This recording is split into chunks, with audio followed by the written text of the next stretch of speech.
सुमन का जीवन संघर्षों से भरा हुआ था। पति की मृत्यु के बाद सुमन पर घर की जिम्मेदारी और बेटे की परवरिश का बोझ आ गया था। समय बीतने लगा और सर्दियों का मौसम आ चुका था। ठंड की वजह से सुमन और उसके बेटे की जिंदगी बदतर हो गई थी। उनके पास कोई भी गर्म कपड़ा नहीं था। घर में भी खाने लायक कुछ भी नहीं बचा था। सुमन सिलाई करके कुछ पैसे कमा लेती थी, पर ज़्यादा ठंड होने की वजह से सिलाई का काम मिलना मुश्किल हो गया था। एक दिन सुमन ने देखा रसोई में सिर्फ थोड़े से गाजर और चीनी बची हुई थी।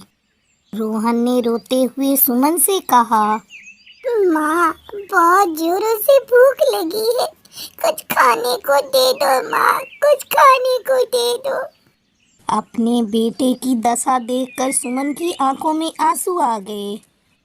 लल्ला, तू बैठ, मैं अभी तेरे लिए गाजर का हलवा बना देती हूँ।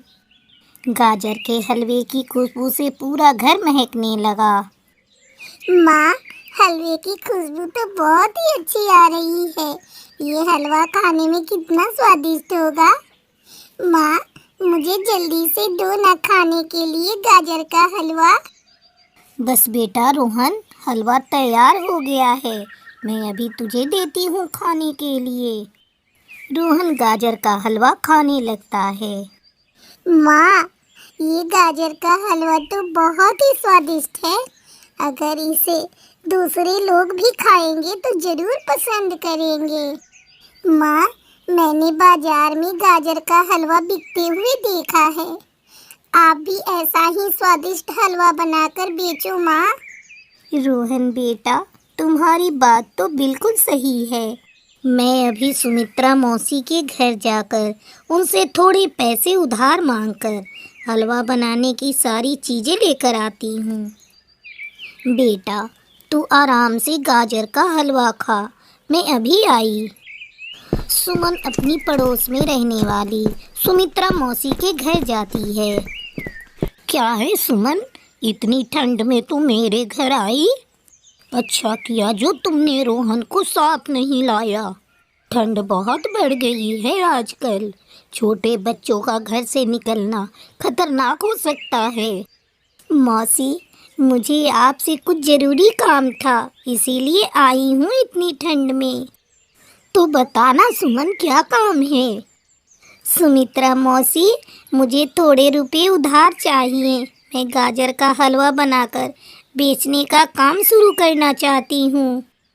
मौसी, आजकल सिलाई का काम बहुत ही मंदा चल रहा है। घर में खाने को कुछ भी नहीं बचा है। मौसी, मेरी मदद कर दो, मैं जल्द ही आपके पैसे चुका दूँगी। मना मत करना मौसी, बहुत आस लेकर आई हूँ आपके पास। सुमन, तुमने गाजर का हलवा बेचने के लिए बहुत अच्छा सोचा है। भीख मांगने से तो अच्छा है। तू रुक बिटिया, मैं अभी तुझे पैसे देती हूँ। सुमित्रा मौसी ने सुमन को कुछ रुपये दिए। उन रुपयों से सुमन ने ढेर सारा गाजर का हलवा बनाया और बेचने लगी। गाजर का हलवा खाओ, गाजर का हलवा। काजू किशमिश शुद्ध देसी घी से बना हुआ गाजर का हलवा खाओ। बेटी, मुझे पाव किलो गाजर का हलवा दे देना। सुमन ने ग्राहक को गाजर का हलवा दिया। धीरे धीरे कई लोग गाजर का हलवा खरीदने के लिए आए। पहले दिन ही सुमन की अच्छी कमाई हुई। इस कमाई को देखकर सुमन और रोहन बहुत खुश थे। माँ, आज तो आपकी अच्छी कमाई हुई है। कल से मैं भी आपके साथ चलूँगा और आपके काम में हाथ बटाऊँगा। नहीं रोहन बेटे, तू तो अभी स्कूल जाएगा। पैसों की तंगी की वजह से तुझे मैं स्कूल नहीं भेज रही थी। तुझे तो पढ़ लिख कर अपने माँ पिताजी का नाम रोशन करना है। इस तरह सुमन गाजर का हलवा बेचकर अपने बेटे रोहन के साथ खुशी खुशी रहने लगी। दोस्तों, आपको हमारी आज की कहानी कैसी लगी? माँ बेटे की संघर्षों से भरी हुई ये कहानी सुनकर अगर आपको अच्छी लगी हो तो आप हमारी कहानी को लाइक और शेयर करना ना भूलें। दोस्तों, अगर आप हमारे चैनल पर नए हैं तो हमारे चैनल को सब्सक्राइब करें। हमारी वीडियो को पूरा देखने के लिए आपका धन्यवाद।